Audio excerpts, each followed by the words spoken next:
lots of networking going on today. It's absolutely wonderful. If I can get your attention, please. Girl Scout having fun? Wonderful. Thanks, everybody. It's my pleasure today to welcome you all to Courageous Career Development, practicing from your true self. I want to make sure everyone's in the right room and that this is the session that you're here for. I see lots of nodding, so wonderful, wonderful. My name is Lisa Moon, and I have the honor of being part of the volunteer committee for the Career Development Association this year. I'm presenting one of our outstanding, wonderful speakers, who really doesn't need any introduction at all, for most of us know HERKY CUTLER. I'll read a little bit from his bio. He has an incredibly diverse background in career development, business and education as a speaker, trainer, and facilitator. HERKY is a creative, outside-the-box thinker that uses humor, music, and a variety of other tools to deliver his programs and training. He will push your buttons and challenge you to take risks. He's not happy with the status quo and believes he should be continuously evolving as professionals and human beings. We should be. The other side of that that's not mentioned here is HERKY also likes to have a lot of fun. And we all know that we learn more when we're having fun. Uh-oh. So please join me in welcoming HERKY and having some fun with him today.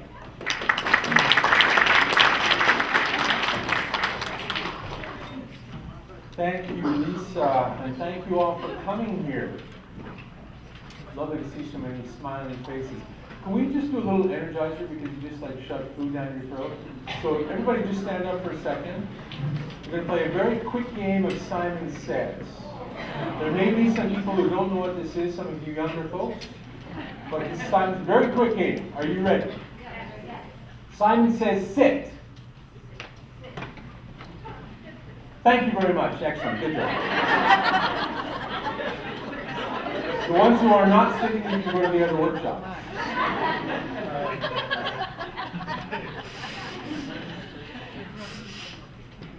Is Rich still in the room? I saw him leave. Good, so now I can talk about him. I was very happy to listen to his keynote speech this morning because what I find really interesting is when people are kind of thinking about the same kinds of things in different parts of the world. And a lot of the things that Rich said, it was exactly what I was going to present to you today. So I actually don't have to do that, Rich, anymore. I'm actually talking about you. So when he left the party after he had drunk so much, the people were making all kinds of comments. What I was saying, Rich, is that it was wonderful to listen to you speak this morning because a lot of the things that you said are the things I'm going to be talking about here today. So I actually don't really have to do this now. So thank you for coming, and just go to other sessions. I think the other thing is we're sort of twins. You know, we both have our glasses and a little bit of gray hair on the top, and you wear ties. I wear ties. Sometimes bow ties. Anyway, I enjoyed your speech. So today's presentation, folks, it's about you. It's not necessarily about your clients, although whatever it is that I share with you today, you can also share with your clients. But this is about you. This is about taking care of you. This is about looking at the authentic you, whatever the heck that is, and practicing or living from your true self, whatever the heck that is. And we're going to talk a little bit more about those terms. If you haven't been in a training workshop with me, I don't know about the fun stuff. This is not exactly a fun, necessarily, topic, but hopefully there'll be some of that going on just amongst yourselves. But what I want to point out is that I am here to push your buttons a little bit, because if I'm not going to change you or try to change you, you will never change. If I don't try to change me, I will never change. And as Lisa mentioned in the introduction, I'm not the kind of status quo kind of guy. I'm always trying to keep moving a lot.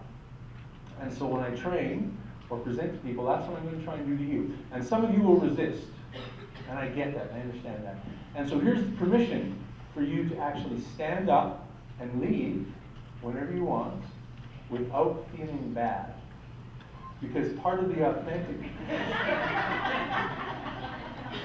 That's very good. Part of the authentic self is to actually do what you think you should do. So at lunchtime I asked a question, you know, have you ever said anything to anybody that you didn't really mean?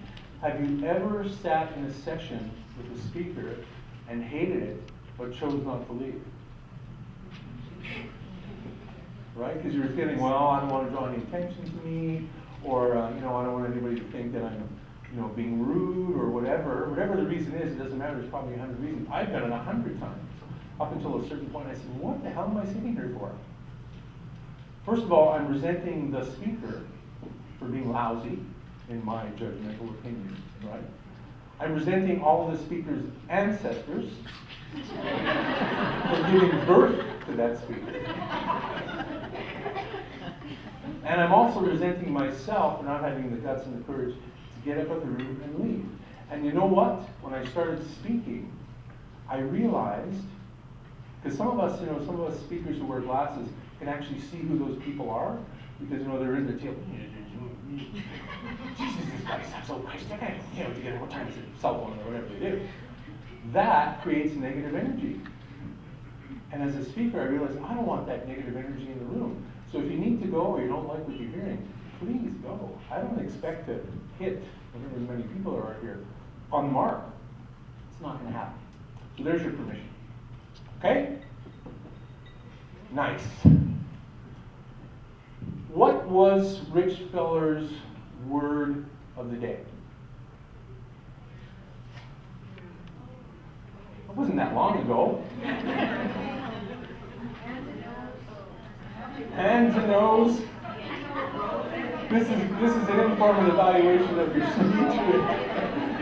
Come on. What was it? Say it loud. Buka roll in the nose. Hit it, whatever the hell. Congratulations. All right. So what I'd like you to do, find someone in this room that you don't know very well. It could be someone at your table, but otherwise find someone in the room that you don't know. I'm going to give you 3 minutes, and I'm going to ask you to share about someone in your life that you think is authentic. And if you don't have anybody in your life that you think is authentic, maybe a celebrity or somebody who's famous. So I'm going to give you 3 minutes. This is an opportunity to meet somebody new and make a new friend. Go.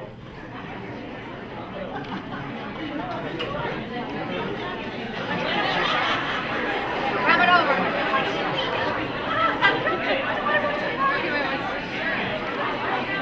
Which way are you?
Thank you.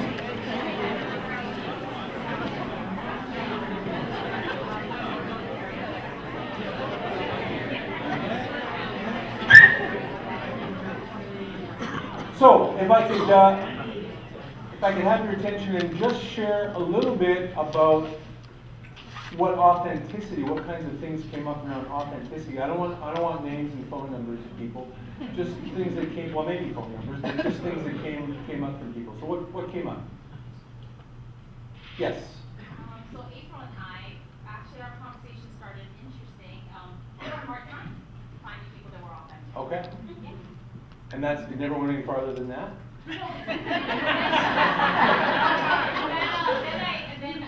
we ended, before the time was up, I mentioned my restaurant was authentic. But our point was that it's hard to find somebody that's authentic 100% of the time. Because in my definition of authentic, it's somebody that never fibs, somebody that's unapologetically themselves, and somebody that doesn't keep up appearances at all. And we all do that at some point to some degree. Somebody who never fibs, somebody who's never unapologetic, and what was the third one? Like unapologetically themselves. I'm sorry, unapologetically And, themselves? never fibs that, and doesn't keep up appearances. Right, all the time. Is there anybody in this room that does that all the time? I have a CD for you. You're absolutely right. I haven't met anybody like that either. Other conversations, what came up? Yes, at the back. Congruence. Pardon? Congruence. I had to think of a 4-year-old to get there, but I have a 4-year-old grandson who is, what you see is what you get. What a great example, a child. Yeah. You know, when we were born, nobody was putting any restrictions on us, right? We weren't being constricted in too many ways until somebody stuck their big face into our do stuff like that. And then our world kind of changed, like, what is this? And then we had to be a little different. So, great example. Did you have your hand up? Yeah. Yeah, our conversation, we kind of started with ourselves, but not from 100% place, but just our authentic moments. And sort of the theme of it was bringing everything that you are to whatever situation it is, the good, the bad, the ugly, right? And sometimes the ugly is the most authentic thing we have in that moment. Great point. Great point. It's not inauthentic. Is there such a word as inauthentic? Yeah? Okay. There is now. It's not inauthentic to be ugly. In fact, being ugly, and you're talking metaphorically here, not physically, and owning that is part of being authentic. So very cool. What else? Yes? My partner, I just wanted to get it. Her name is Christine, was talking about a monk. About a monk? A monk. Okay, cool. And she would say that it's authentic and goes helping people. Because, you know, if that's kind of your vocation in life, there's certain things that go along with that, and whatnot. And he's a general in that, works that life. Very cool. One more. Yes? Goes along with being ugly, not afraid to do the hard thing. Not afraid to do the hard thing. Yeah, very cool. So we're going to talk today about authenticity in a little more detail. We're going to talk about true self and see if there's any difference, and even if there isn't, it doesn't really matter. And we're going to talk about how it applies to you in your life, how it applies to you in your work a little bit. We're not going to touch too much on that because this is for you, not necessarily for your clients. And we're also going to bring in this concept called the circle of courage. How many of you are familiar with the circle of courage? Nobody? One person and a short person. Oh, a couple of people. Pardon?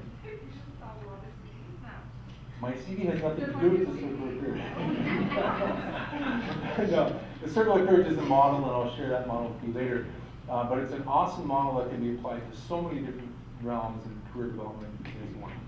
So when you were talking authenticity with your partner, did this guy come up? In case you don't know who that is, this is Rob Ford, Mayor of Toronto. Former Mayor of Toronto, yes. Is he? Why do you say that? Because he knows about it. Okay, no, good point, good point. In terms of the public eye, though, and again, if Rob Ford would have admitted that he smoked crack cocaine, whatever else that he did, to the public at large, that to me would have been a little more authentic than lying until the video came up. So maybe not Rob Ford so much, but I appreciate the point of being authentic to yourself, although we don't know Rob Ford, and so we'd be speculating here. You know, maybe he was lying to himself and in denial about what it was that he was doing that was causing so much difficulty. What about this guy? Did he came up at your table as being authentic? No, I'm supposed to Rob Ford and Obviously you've seen my slides before. So here's another guy again, President of the United States, ex-President of the United States, another guy again, if we would have admitted what he had done, would have been very different than lying until it finally came out. What about this guy? Lance Armstrong. 7-time Olympic champion, world champion, pardon? Tour de France champion, whatever the heck it was. He rode a bike. 7 times denied that he took any steroids or altering drugs until he was caught. Now folks, I have to bring up a girl, because these are all guys so far, and that's just not fair. Does anybody know who this is? Tanya Harding, Olympic figure skater in 1994. I don't know how many of you know the story, but in 1994, got her ex-husband and a security guy, I think that worked for her, to injure her competitor, what's her name, Nancy Kerrigan, to injure her knee, actually to break her leg, so that she could win the 1994 Olympics. So they tried to hurt her leg, but they didn't break it. They bruised it, but she had to withdraw from the competition. And Tanya denied that she had anything to do with it until finally she admitted it, and she plea bargained. Didn't go to jail, but got community service and a big fine. So again, authenticity. Now here's a guy. Here's a guy that I believe is authentic. He doesn't hide the crap that he does. He tweets about it.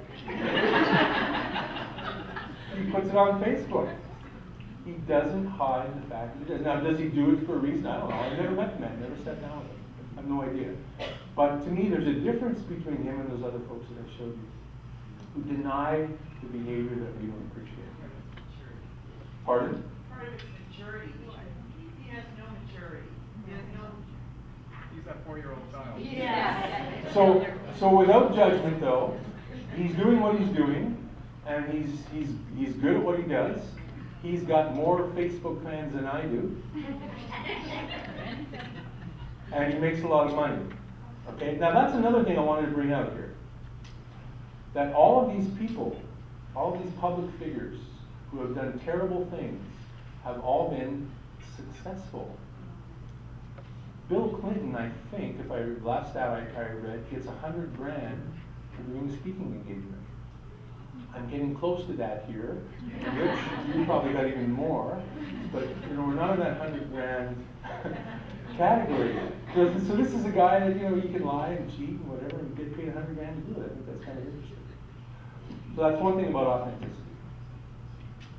So let's keep that in mind as we go through. Now, what about true self? Actually, no, I'm going to show you this quote. Sorry. This is Brene Brown. This is she's faculty University of Houston, and she's a professor there. She also has a TED Talk on validation. And I like this quote a lot, and I want to tear this apart a little bit. So first she says, it's a collection of choices. Collection of choices that we have to make every day. I like the fact that she says we can choose to be authentic or not. I like that a lot. I think that's pretty cool. And she says it's something that you have to do every day. If you want to be authentic, it's a choice. So I'm playing a gig in Red Deer, Alberta. I play music. It's a place called the Velvet Olive. Has anyone ever been to the Velvet Olive? Yeah. Just a wonderful little place. And I'm playing a gig and it's break time. And I go outside and there's 2 people, a husband and wife, having a cigarette. They're smoking. And they're probably mid-50s, and the guys go. And so, I'm an ex-smoker. I understand that cough pretty well. Like an idiot, I go and introduce myself. I say, "Hi, how you doing? I'm HERKY." And they shake my hand, and he says, "I'm Dr. So-and-so." I went, like, psychologist, doctor, professor, doctor. No, medical doctor. And then I said, "So are you in practice now?" "Oh yeah." Nice. So I'm thinking, okay.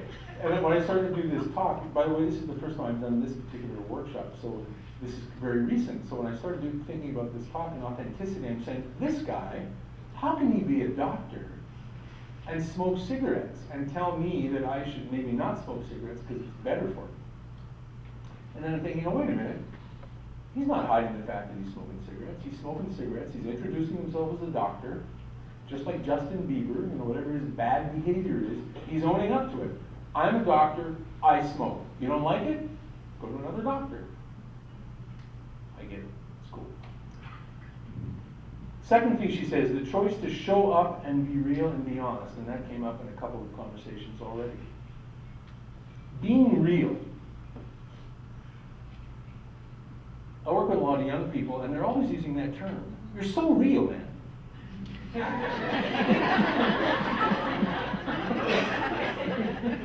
And I don't know what the hell they're talking about. So, I think real for me, it's honest. It's honesty. It's the showing up part of this quote that I love. Because showing up means being, and I think you said, or somebody said it, being 100% present to your current experience. If there's anybody in this room now who's thinking about their kids, who's thinking about their family, who's thinking about the Flames game that starts at 7:30 on Global Sports, if there's anybody who's doing that, you're not necessarily 100% here. If you're not 100% here, you may miss the little nugget I'm going to give you that can change your life. You may miss the opportunity to share a nugget from you that can change somebody else's life, bless you. And if you think about when you're working with your clients, do you think they feel when you're 100% there or not? They do. If you don't think they do, slap yourself on the side of the head. They do, they feel it. My wife feels it. I'm nodding, and she's saying, where the hell are you, honey? What do you mean? I'm like, right here. No, you're not. She feels it, and then she slaps me, and then I should be with you. And is there anything more powerful than being in the presence of another human being when they are 100% with you? Is there anything more powerful than that? So that's part of authenticity. And then the last thing she says is the choice to let our true self be seen. So here's the true self thing. What the heck is that? So I want you just amongst yourselves at your table, just take a minute. What does true self mean to you?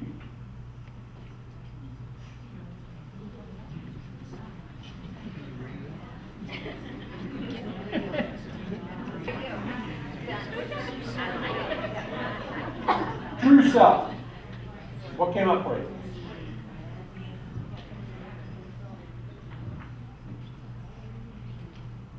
Nothing? Talk about the Flames? We talked about being honest about things that we don't know, to be able to say that, I'm not sure about that, I can find out. But being honest and saying, I don't know anything about that. Okay. Being honest. What else? Yes. We talked a lot about self-awareness and understanding why you're doing the way you're doing, and that is a choice. Always a choice, isn't it? The choice to be your true self or not. Yes. To thine own self. To thine own self be true. Yeah. We talked about, whatever values or principles or your belief system, acting in accordance with that. So there's that congruence word that we heard before, being congruent with your values and how you behave here and all that stuff. Okay, cool. Is the hand over here somewhere? Yeah.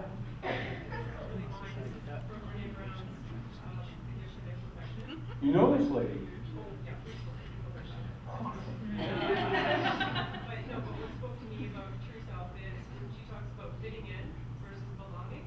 So for true self is belonging is just being who I am. And they doubted that well for my team here. Because I said that would be me just saying F it. And this is me. Sorry, hopefully I can fit it. No, I think we should do that. All the F-bombers to the east side of the road.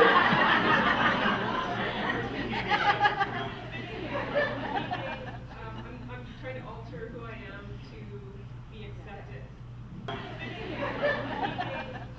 I'm trying to alter who I am to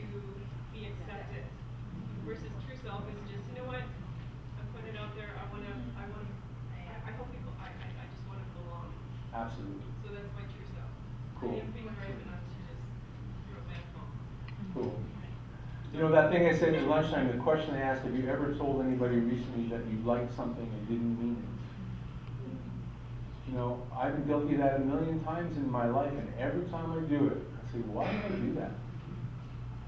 First of all, I'm not doing that person any service, because I'm lying to them. And second of all, I'm not being my true self. I'm not laying it out there. Now, there are different ways to lay it out there, right? So here's another wife example. So wife comes up to you and says, by the way, authenticity and true self gets thrown out the window when your spouse is concerned. So wife comes up to you and says, honey, sweetie darling, do I look fat in this dress? Well, so what does the authentic true self guy do? So, yeah, in order to preserve yourself, your marriage, and your body, you go, of course not. You look awesome. But that's a lie. Or that could be a lie. That could be a lie. So here's what I learned. This is I'm 62. I'm catching up to you, Rich. You're 64. I'm 62, catching up to Rich. And I think as we get this age, we're trying to get a little wiser. We're trying to learn better stuff. So here's what I've learned, honey. You know, the white dress really flatters you a lot more. And she goes, thank you, honey, and she goes and puts on the white dress.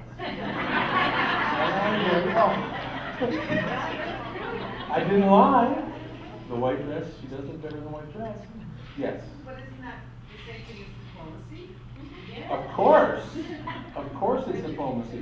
But it's also trying to figure out, okay, how am I going to make a response that's my true self, that's authentic, that's honest, and still not hurt the person I love most in this life, in this world.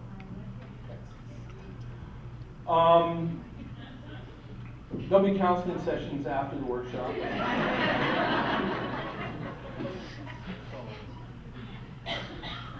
Tina Turner. Many of you have heard of Tina Turner. Yes. I just wanted to comment on that. It's also, I don't know if you've heard of the book, The Language of Love. I haven't. I should read that. Well, it's about relating to your partner and saying things that are learning about them and what do they want to hear and sort of that relationship. Oh, cool. Communication. Awesome. Thank you for that. You know who wrote it? You know who wrote it? Gary Chapman. Dr. Gary Chapman. 5 love languages. 5 Love Languages. It's a different book? Same book. Please, let's give the right title of the book, please. So Tina Turner. I love this quote from Tina Turner. Is there anybody who doesn't know who Tina Turner is?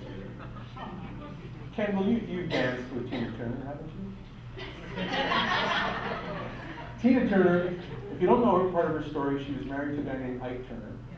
The Ike and Tina Turner review. And Ike, apparently used to hit her, abused her, fairly regular basis, to the point where she was suicidal and tried to commit suicide one time. And thankfully, she took a bunch of Valium. Thankfully, it didn't work, and she's still with us because she's amazing. And from that point on, when she made her choice to be authentic and true to herself and get rid of this guy that she didn't want to have in her life, she became a mega star.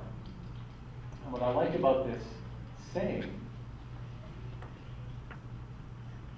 is it's about freedom.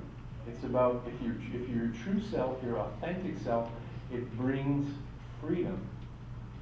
And I don't know about you guys, but I function so much better when I feel freer than when I feel constrained by all the things that society puts on us, all the things that a religion might put on us, all the things that work might put on us, any authority figure might put on us, and so on. When I'm free, it's so much easier. It's so much easier to be me. So I went to see a concert with Tina Turner, and who opened for Tina Turner was Joe Cocker. Fortunately, he's dead. Love Joe Cocker's music. He's the opening act. He gets on stage, full band, plays 10, 12 songs, doesn't say one word to the audience. Not even thank you. Just song after song after song after song. And I'm going to myself, I paid $120 for this concert. It's in the Saddle Dome in Calgary, and I could barely see the guy in the first place. At least you know, the sound is better listening to his CD in my car than it is at the saddle room. At least say something to me. Not a fan. Authentic? I don't know, maybe. True self? I don't know, maybe. Engaging? Not at all. Tina Turner comes out and she is just this bubbly, smiling, energetic. She has this machine that takes her out in the middle of the audience, and she's shaking hands and she's doing this. Is she authentic? She sure seemed to me like she was having a great time, and it was just, she was being free and being herself and being wonderful and totally engaging us as an audience, and put on one of the best concerts I had ever seen. So, you know, true self, it's something that I think we really have to consider. How do you find your true self? Well, there's probably a million ways. I'm going to give you 4. And this isn't rocket science, you've heard of it. Meditation, you probably all have done meditation. If you haven't done some meditation, you've done something like gone out in nature, you've been quiet. I believe true self, we actually get in touch with our true self in those moments of quiet. My true self comes through between the 50,000 or so thoughts that I have in my head every day. The thoughts that I have in my head are the noise about what I have to do, the noise coming in from other people. Not my true self. My true self are the things that I think about in silence. Meditation is when I ask myself those tough questions. Who am I? What's my purpose in life? Rich talked about that this morning. What should I be doing with my life? Am I doing enough in my life? And the answers are coming from my true self. I believe. So meditation is a good one. Mindfulness, and someone mentioned this before, this is being conscious. Another one of my wife's favorite words. You are unconscious right now. You're unconscious. Everything I do makes a difference. Everything you do makes a difference. You guys know about the butterfly effect? You ever seen that little video by Andy Andrews on the butterfly effect? Great YouTube video. So scientifically, they were talking about one physicist was talking about the power of a butterfly wing, flapping his wings on one side of the world. And that motion has the potential to cause climactic change on another side. Just by doing this. Everything we do matters. So mindfulness is paying attention to what it is I'm doing. And when you think about that with your clients, if you're not 100% there with them, you're doing stuff in your chair that the client is noticing you doing that you're not even noticing you doing. If David was filming you and showed it back, you go, oh my God, was I doing that? I have no idea. Because you're not mindful, you're not being conscious, because you're thinking about other things. Visualization. How many of you have done visualizations? I'm thinking of taking you on one a little later. We'll see if we'll do that. And it's a great way to, again, put yourself in that quiet space where you can get in touch with your true self. And finally, journaling, any kind of writing. So I used to journal a lot, I don't anymore, but I write songs. And in those writing of songs, I'm able to get that stuff out. And when you listen to music, you listen to lyrics and they move you for one reason or another, it's the artist, the writer, who's getting that crap out of their system and hoping it resonates with somebody else. So true self. So for me, I'm going to share something with you that I haven't shared in this group before, and many of you, most of you don't know this, but I'm an addict, and I'm in a 12-step program. And prior to being in that 12-step program, I didn't really know what true self was.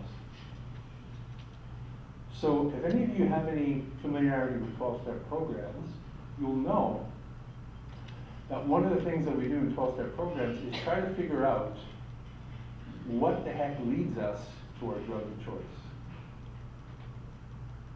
So we call these things our defects, our character defects. And so for me, fear, resentment, anger, and pride. Those are the big 4 character defects for me. So when I'm feeling that stuff, my tendency is to go towards my drug of choice. And I'm so blessed to be in a 12-step program because it's caused me, because I made the choice to go, but it's forced me to pay attention to those character defects that stop me from being my true self, my authentic self. Because when I bring myself to you, and that's going on in my life, and you don't know that, and it's affecting my behavior, I'm not being authentic with you. So that's why I share that with you.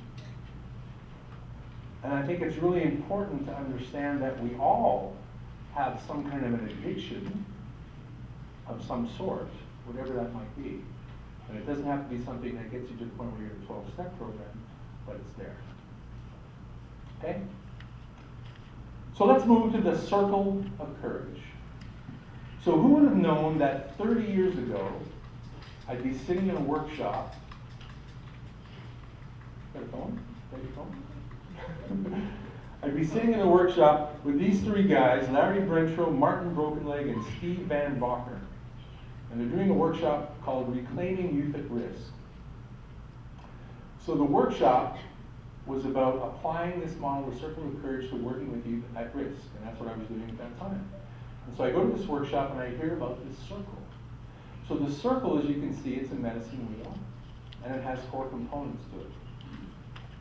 And the beauty of it is that the philosophy, this is a North American Indian philosophy, was that if a child had those 4 things in their lives, they would be happier and healthy children. And happier and healthy children grow up to be happier and healthy adults. And happy and healthy adults create a happy community, a healthy community. So I thought this concept was brilliant. It's so simple that I thought it was brilliant. And so what these folks did is they started to look at youth at risk and where they belonged, where they felt they belonged in their lives, their families, their church groups, their sports teams, or whatever. What opportunities did they have to get mastery at something, to be good at something? And Rich also talked about that this morning as well. It's a very important thing. Belonging is probably the number one important thing I can think of for not only youth, but anybody. Do we feel we belong? Independence. What opportunities do we have to be independent? How many of you are parents here? How many of you tell your kids what to do too often? Awesome, honesty, awesome, awesome. I think I see a lot of kids, and a lot of these kids have some difficulty making decisions. And I think they have difficulty making decisions because we like to make them for them. I see a lot of career development practitioners who make a lot of decisions for their clients that I don't think they should be making. I think clients should be taught how to be more self-sufficient than they are. And this is my bias, obviously. But I train career practitioners, and I see what they do. They love the work, most of them. They want to help, all of them. They want to be good career development practitioners. And they think the best thing to do is to really help. I'm actually going to do this resume for you because I know it's really hard for you. And I do have 5 other people out there, so I'm going to just do it for you. I'll use your words, but I'll do it for you. And sometimes we don't even use their words. Well, maybe this one would be better, don't you think? It's a little more professional. And I've been on the other side as an employer where I've gotten the resume and I'm looking at the person and I'm going, who are you? You do not match this resume. So I think the independence factor is really important. And then the generosity factor. So what opportunities do we have to be generous in our lives? And that goes to purpose. The things that you do voluntarily, the organizations that you're involved in voluntarily because you choose to be involved in, that I would suggest, for me, that's really part of your purpose. You choose to spend your time helping those people that you help when you do volunteer work. That's different than doing it when you get paid for it. Did you know that 50% of you in this room actually hate what you do? Which ones are you? According to North American statistics, 50% of adults hate the jobs that they have. Not in the career development world, of course. But there are some of you that do. There are some of you that don't like the work that you do. Maybe the place that you work in that does that work. Maybe you like the work, but not the politics, the bureaucracy, the surroundings that you're in. Right? So keep that in mind as well. So what we're going to do is we're going to start, in this short period of time, we're going to start looking at how to use the circle for your own life. And the workshop on Saturday, of course, is a full day long, and we're going to spend the whole day kind of doing this stuff as well. But first I want you to listen to Martin Brokenleg, who gives a little description of the circle.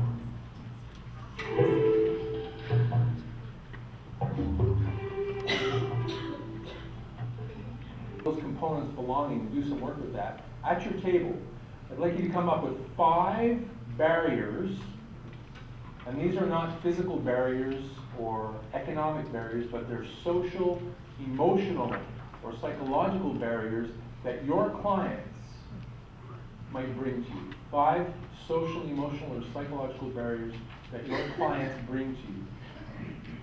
See what they are.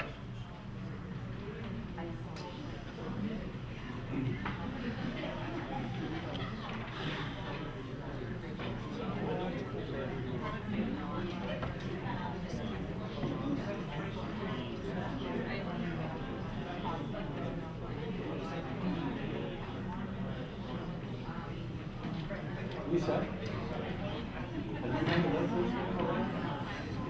Actually, I can do that for you. So you probably have a pretty good list of barriers at your table. And let's just hear a few of them. What do you got? Fear of failure. What else? Culture and personal stories. Culture And personal stories. Culture and personal stories. Okay, what else? Pardon? Addiction.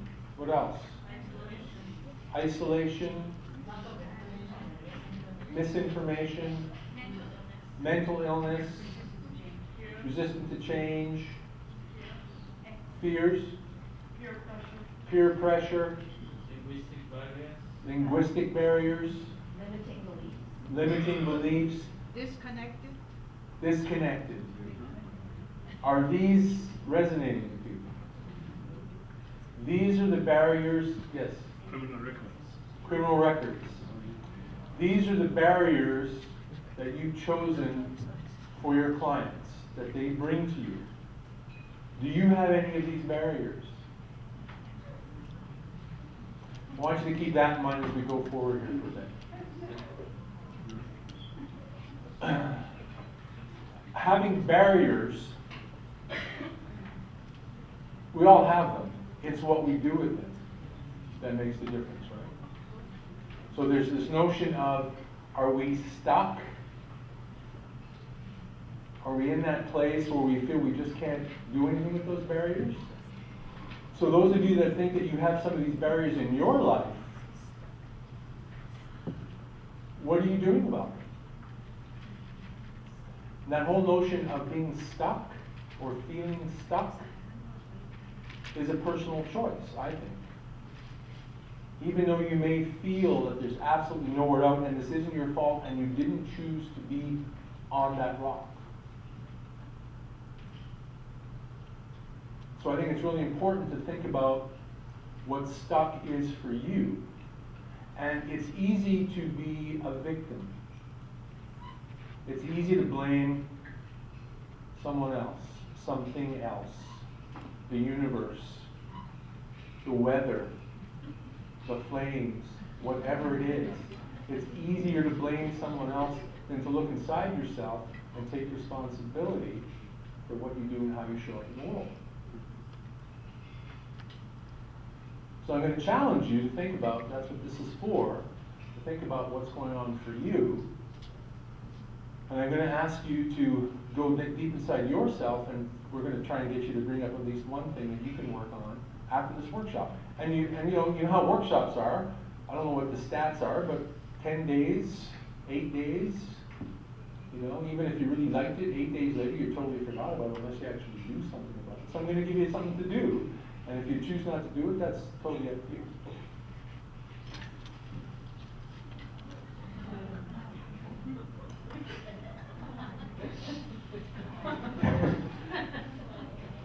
It's sad. Being stuck is sad. But that little hedgehog, I think it's a hedgehog too, that little hedgehog has a choice.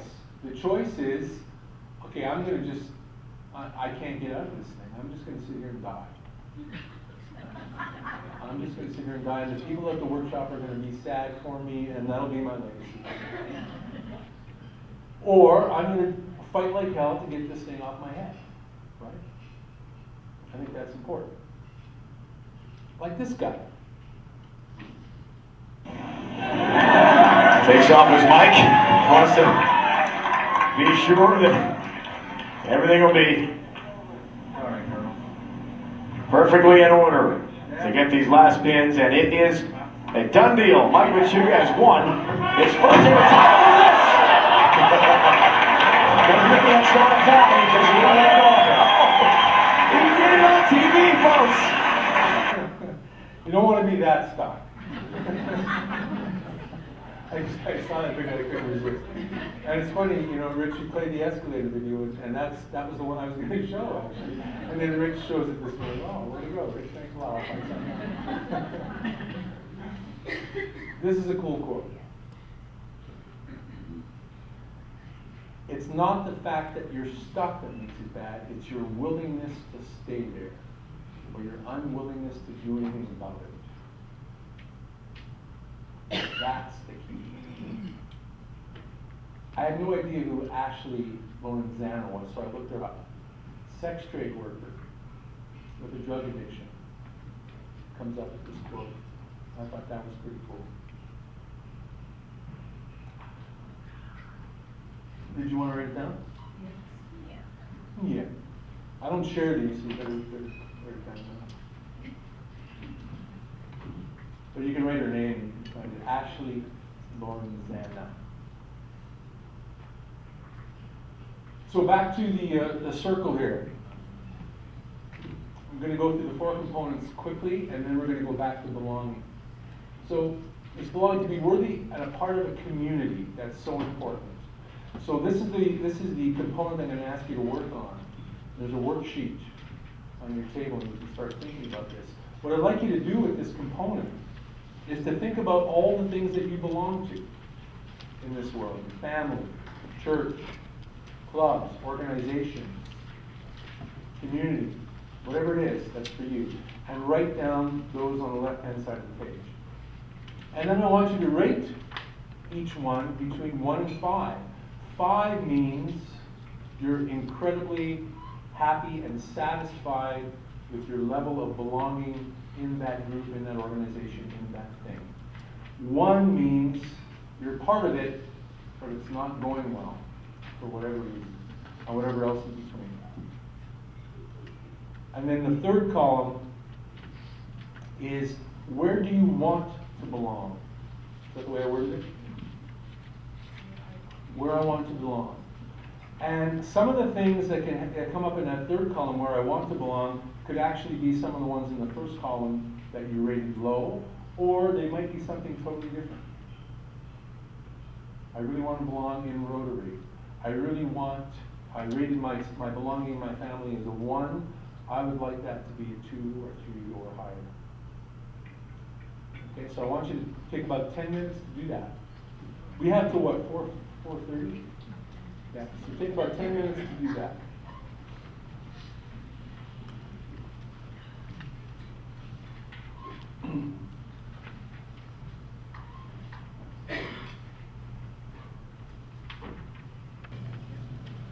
If you want to address the barrier, that doesn't matter which one you choose on that right-hand side, that will change your life forever. It doesn't matter how small it may seem to you or anyone else. When you take the step to change the barrier and remove it from your life, it will change your life. My wife, who by now you are knowing is an incredibly wise woman, she said to me, "HERKY, people can change their minds like that. They can change their lives like that." And I said, come on, some of us who've had these habits and these ways of being and these dysfunctions and this generational issues and problems, how do we change like that? She says, it really is a matter of choice, isn't it? Change their minds like that. They can change their lives like that. And I said, come on. Some of us who've had these habits and these ways of being and these dysfunctions and this generational issues and problems, how do we change like that? She says, it really is a matter of choice, isn't it? So me, with an addiction, I choose to participate in my addiction or my sobriety. There's nothing to do with you, nothing to do with God, although God's a big part of it. My spirituality is a big part of it. But it's me who makes the choice in the end. It's you who are going to make the choice after this workshop to actually do something about the barrier or go on to do the next thing in your life. Because we're all busy. Right?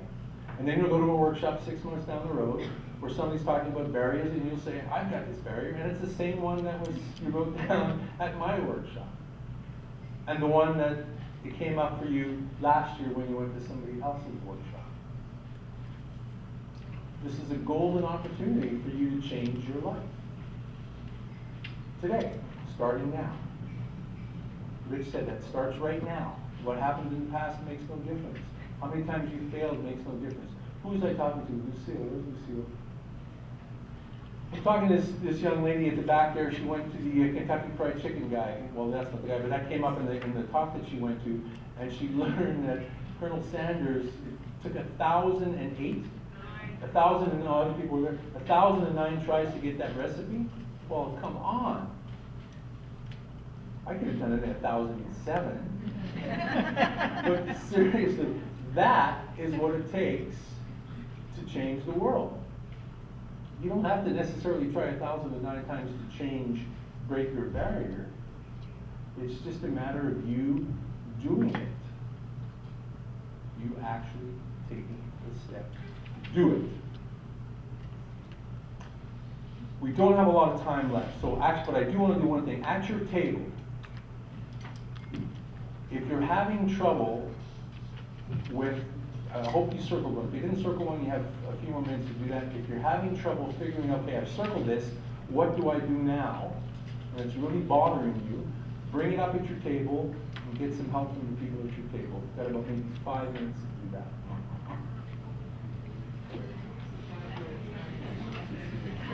It doesn't have to be 5 different people, but the one who's really burning and says, I really need help with this.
You ready? So hopefully, the world will be an incredibly different place, what, a week, 2 weeks, 3 weeks from now, as all of you implement your change, the barrier that you want to change, and that filters out through the entire world. It's going to filter out through your world and the rest of the world. It can happen. It's that butterfly effect. You changing one part of your life is going to change everything around you and everything around that. It could affect the whole world. Who's to say it can't? So this notion of, well, I've got these barriers, I've had these barriers, I'm stuck, I don't know what to do with them. That's a choice you're making. You're making the choice to be stuck. You're being unwilling to unstick you. If that's the word. You're being unwilling. You're making the choice not to get unstuck. Now on Saturday, if you decided that you want to come to the workshop on Saturday, there's room there. And we're going to spend a lot of time developing a portrait of you within this circle, using all the 4 components, and then looking at an action plan for you to take away with you to do with what you will. I mean, you can, again, decide. No one can force you to actually do anything about this but you. But here's something I want you to think about. You're career development practitioners, you work with clients, you recognize that your clients bring barriers, and I bet there's 1 or 2 of you in this room at some time in your careers as CDP who felt this client is stuck. This client isn't moving. What if I said to you, here's where you can throw things, what if I said to you that maybe the client isn't moving in their life because you're not moving in yours? Remember when I said before that if you're not 100% there with your client, the client can feel it? If you're asking clients, and what do we do with our clients? We're career development practitioners. We're asking them to make incredible changes in their lives sometimes. Move from their home so they can get work elsewhere. Take risks. Go to interviews when you haven't done one in 33 years. We're asking them to make these changes, take risks. What changes and risks and things are you doing in your own life? I'm speaking in general terms here, but I know for me, when I was a teacher, and I'm in my classroom, and I'm talking like I am now, and my kids are going, what the hell is this guy talking about? And I'm going, you guys are stuck. I have so much knowledge, information. I teach like I have a degree, and I'm going to feed you all this stuff. And like, how could you not change and become incredible people from what I have to say? You're stuck, and I don't know what to do with you. And then I go back into the staff room and I said, those bloody kids, they're awful. They're stuck. They have no idea what the heck's going on. And then when I woke up, I realized it's not them, it's me. I'm not engaging them somehow.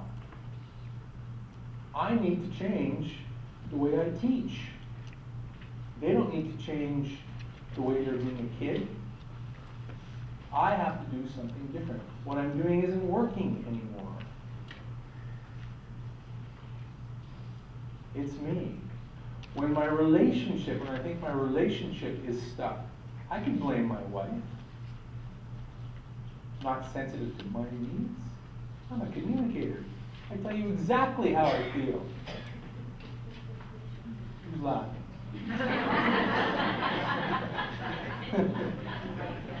And now I know that it's not her, it's me. I need to do something different to change the way the relationship is going if I want it to change. If I don't want it to change, I can just keep going about my business, and guess what? It will not change.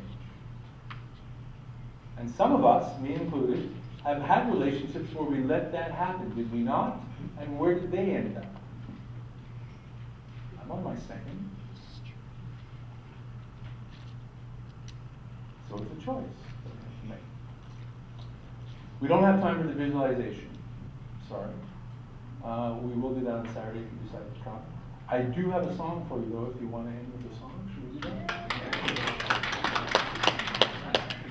If you don't want to hear the song, leave now. I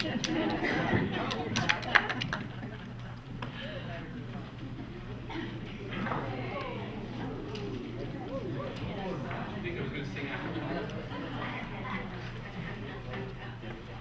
Where are your shorts?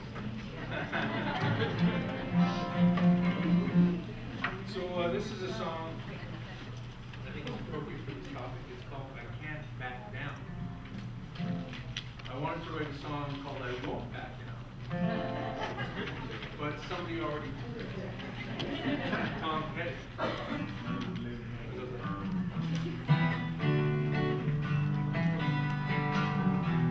So I just changed the words.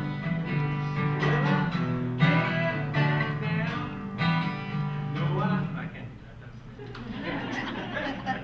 So I can't back down.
Sometimes I feel like I'm